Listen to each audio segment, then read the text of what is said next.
Halo bro and sister. Selamat apa saja. Selamat siang, sore, malam, dimanapun Anda berada. Baik di Indonesia maupun yang di luar negeri. Ayo bergabung dengan Ika Faket, merajut potensi alumni untuk kebangkitan FKUKI. Sekarang kita nikmati persembahan alumni FKUKI dengan seorang yang cantik, asal dari Pematang Siantar. Dia adalah, tentu kalau alumni kita dokter, dia adalah Dr. Grace Natalia A. Simatupang, spesialis anak. Lahir di Medan, tanggalnya nggak usah disebutin, tapi tahunnya 81. Masih muda. Tempat prakteknya sekarang di Rumah Sakit Vita Insani, di Rumah Sakit Tentara, dan juga di Sudirman Mansion. Pendidikan yang ditempuhnya mulai dari SD di Metodis, dari Medan, kemudian pindah ke Siantar, SMP Sultan Agung, SMA Katolik Budi Mulia. Saya sengaja sebutkan Budi Mulia karena sama ternyata kami alumninya. Dari Budi Mulia, Pematang Siantar Sekolah Katolik, dan kemudian tahun 99 masuk di Fakultas Kedokteran Universitas Kristen Indonesia. Jadi sama-sama juga kami dari Universitas Kristen Indonesia. Jadi menyenangkan sekali. Lalu kemudian mengambil program pendidikan dokter spesialis anak dari Fakultas Kedokteran Universitas Indonesia RSCM tahun 2008. Pengalaman bekerja ini yang menarik. Ya, pernah menjadi staf asisten dokter spesialis anak di Rumah Sakit FKUKI sebagai dokter tutorial untuk mahasiswa kedokteran FKUKI, dokter umum dan dokter jaga di Rumah Sakit Umum FKUKI. Yang selanjutnya kemudian dokter spesialis anak di klinik praktek dokter Budi Pratama Pasar Rebo, kemudian di klinik ibu dan anak Restu Ibu Pejaten, lalu kemudian di klinik praktek dokter spesialis Viva Medica Depok. Tahun 2013 sampai sekarang, dia berada di Pematang Siantar ini yang kota yang luar biasa menurut saya karena saya besar di kota Pematang Siantar. Banyak pelatihan yang dia sudah lakukan, seperti konselor laktasi, ultrasonografi, tata laksana,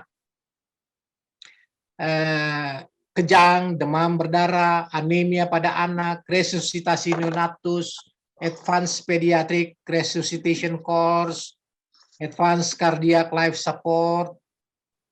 Kemudian ada beberapa pertemuan ilmiah banyak yang sudah dia hadirin, mulai dari flu burung sampai pediatric cardiology update. Simposium sebagai pembicara, ada yang poster presentasi, moderator. Kalau pembicara biasanya yang diselenggarakan oleh Ikatan Dokter Indonesia, Ikatan Bidan Indonesia, dan beberapa dari beberapa perusahaan-perusahaan.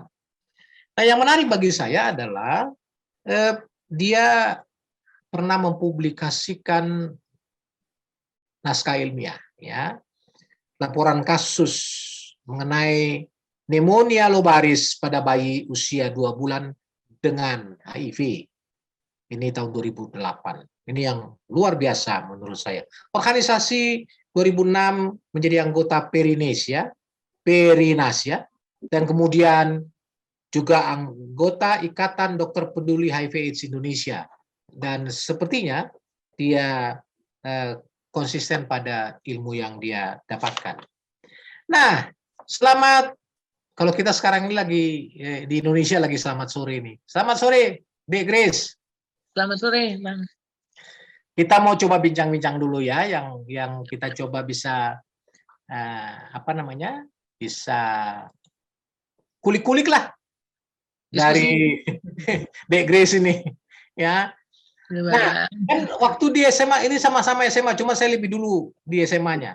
SMA Budi Mulia, Sekolah Katolik di Pematang Siantar. Saya di Jalan Sibolga, kau di Jalan Marihat. Udah pindah sekolahnya, ya. Nah itu ketika itu apa sih yang ada di dalam benakmu sehingga apakah jadi pilihanmu jadi dokter atau enggak? Itu kira-kira. Silakan. Kebetulan papi saya kan dokter bedah nih Bang ya. Ya. Jadi dari umur 7 tahun udah bantu papi, udah ngeliat papi operasi. Jadi kalau ada tindakan-tindakan kecil tuh papi suka ngelakukan di klinik kami di rumah dulu. Dokter umum ya dulu ya. Jadi ya udah ikut melihat miom, melihat kok miom sih, melihat apa tumor-tumor kecil gitu ya Bang. Nah, jadi kalau ditanya cita-citanya dari umur 7 tahun memang udah dokter. Oke. Gitu. Jadi bukan dari SMA Bang, dari 7 tahun. Hmm. Terinspirasi dari papi. Gitu Bang.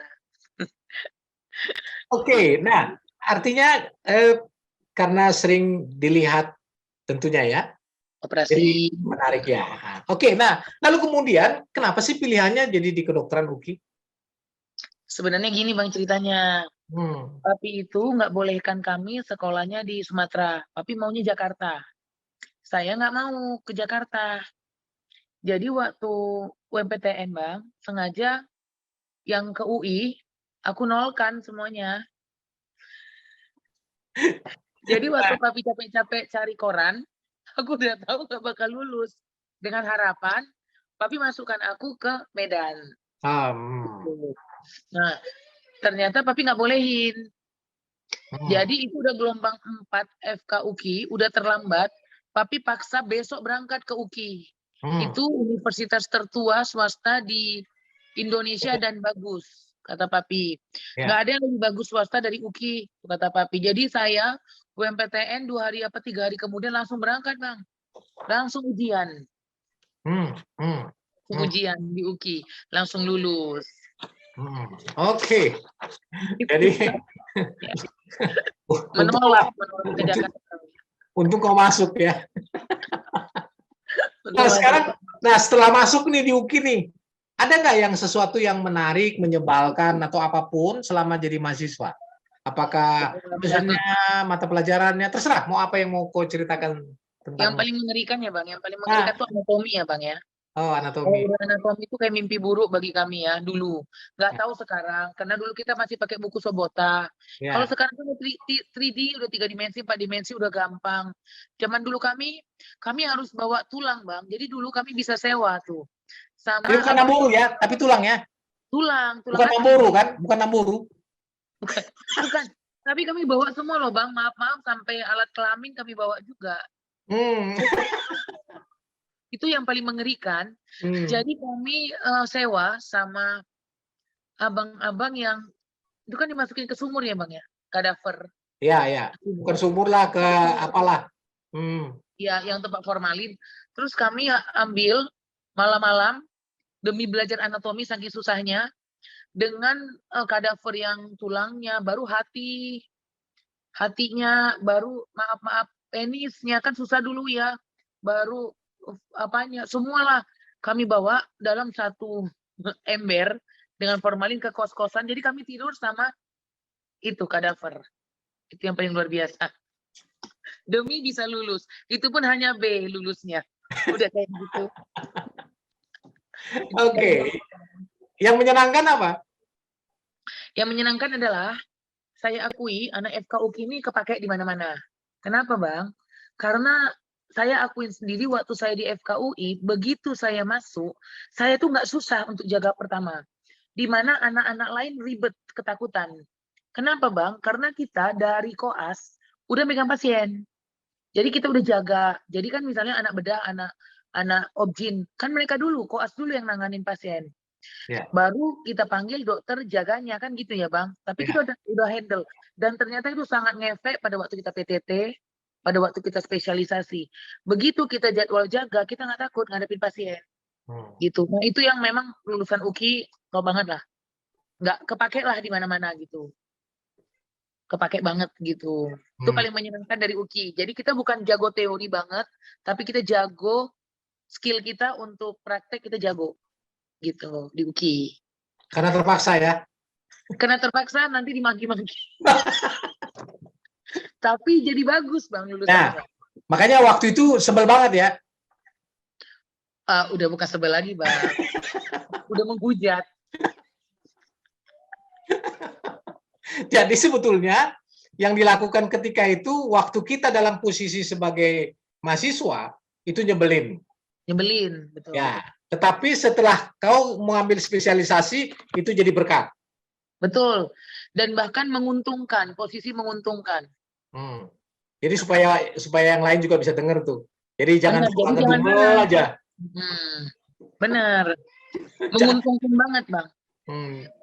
Oke. Nah, lalu kemudian yang berikutnya adalah kenapa sih kok ngambil spesialisasi anak? Apa sih istimewanya? Nah, dulu Bang, sebenarnya mau spesialisasi anak ini sejak SMP. Oh, Kalau dulu dokter dari 6 tahun, kalau spesialisasi anak sejak SMP karena murni honestly karena suka anak. oh oke. Nggak ada yang lain. Jadi, papi dulu bilangnya bedah. Kamu masuk bedah aja. Supaya ngikut kan? Iya. Nanti pasienku tinggal ambil alih, kata papi. Posisiku tinggal ambil alih. Aku bilang kalau aku nggak masuk anak, aku nggak jadi dokter spesialis, aku jadi pebisnis aja. Harus anak atau enggak sama sekali. Kan aku suka anak, Bang. Karena suka anak-anak, murni itu, Bang. Jadi memang aku nggak punya pilihan lain. Nggak ada alternatif. Harus dokter dan harus anak, gitu, Bang. Nah, waktu kan agak menarik, kok bisa tembus ke UI ya? Gimana ceritanya? Itu juga, Bang, permintaan papiku. Papiku kan nggak boleh aku di Sumatera Utara, harus di Jakarta.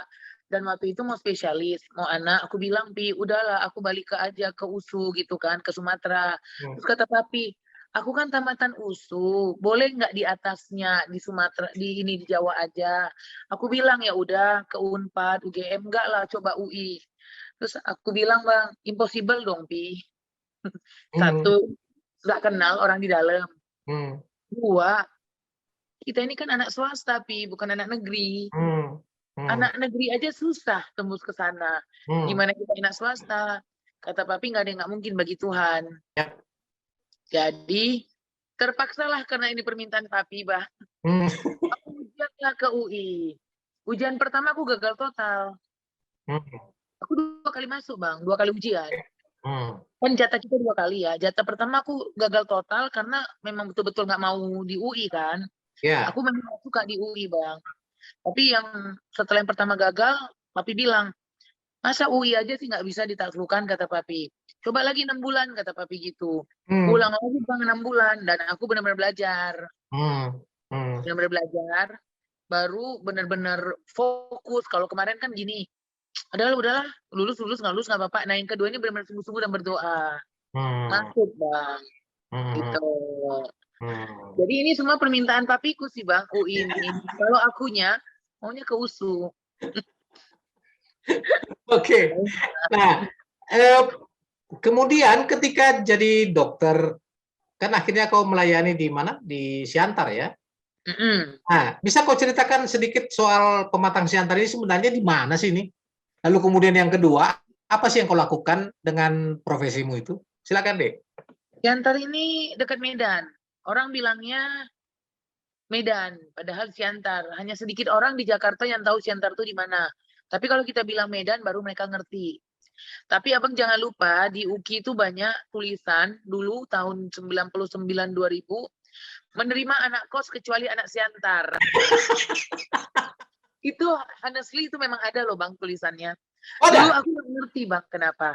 Itu serius itu? Iya Bang, banyak.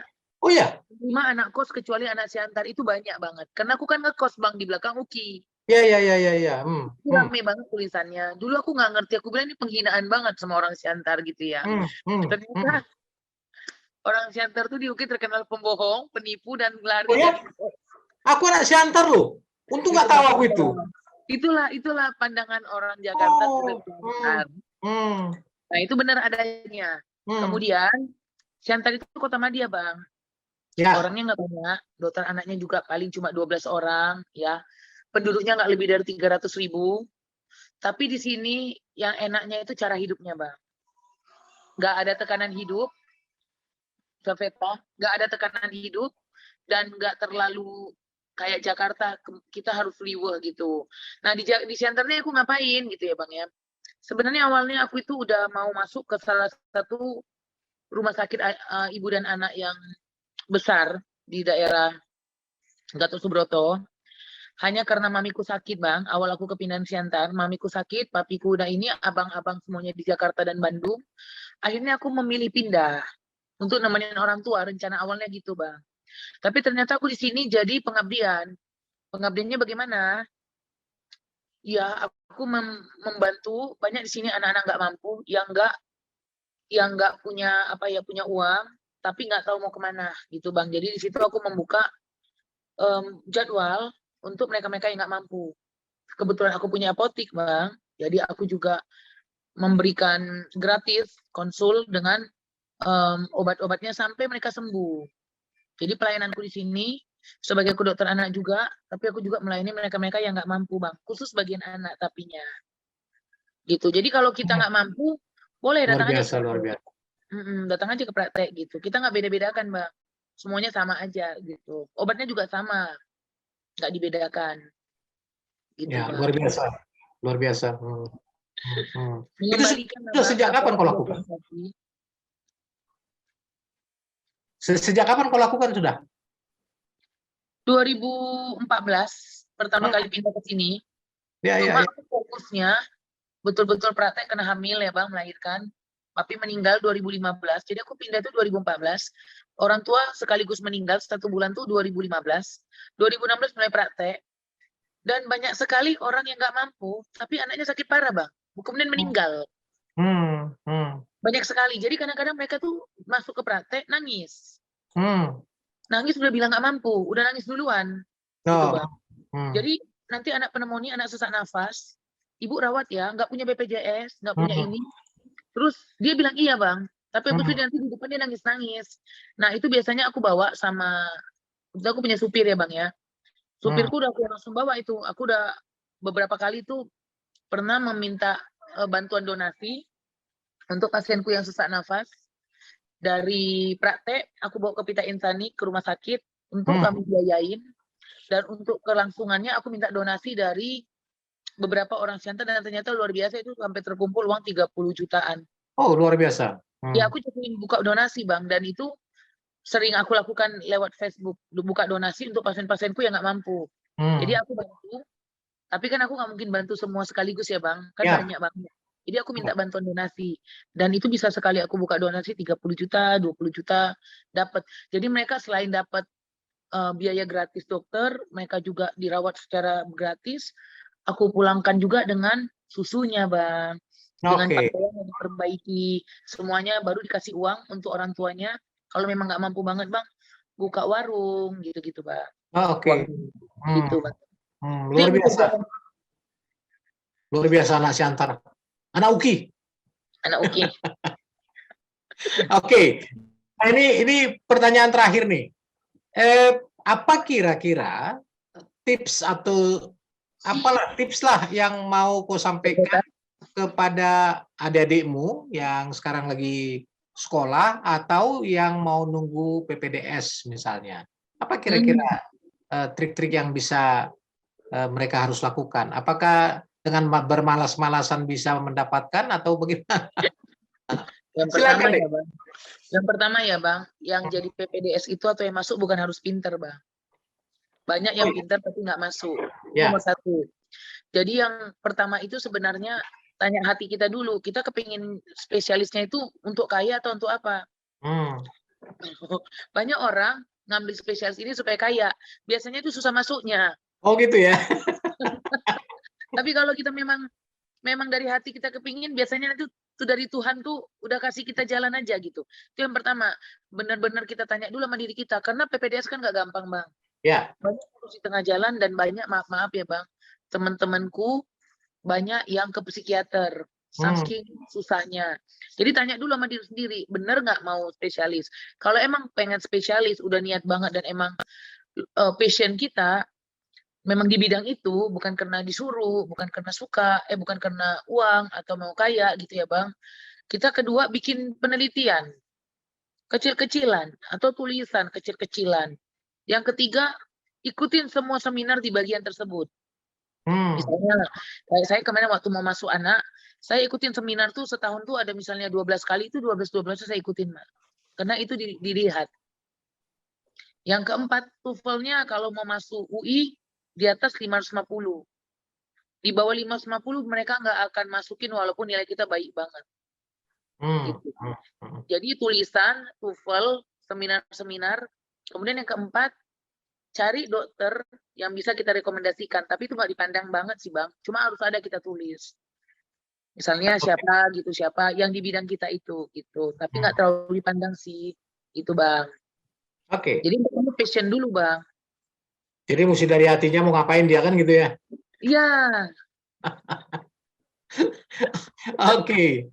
Jadi memang luar biasa.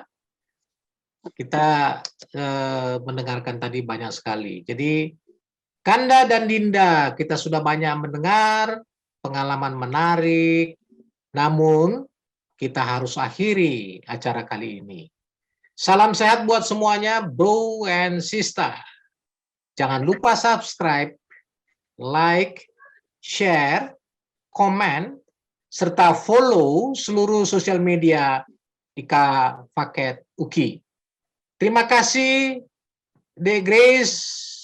Sukses, Tuhan berkati, Siantar makin maju, salam buat masyarakat Siantar. Amin, Bang. Di sana ada dekat tempat praktekmu itu GKPS Kota, ada Pak Pendeta Marlanda Manik, dia yang membuka acara kita ketika pemirsa bisa menonton episode pertama. Tolong sampaikan salam saya. Iya, Bang. Siap. Sampai ketemu selanjutnya. Ciao. Ciao, Bang. Makasih.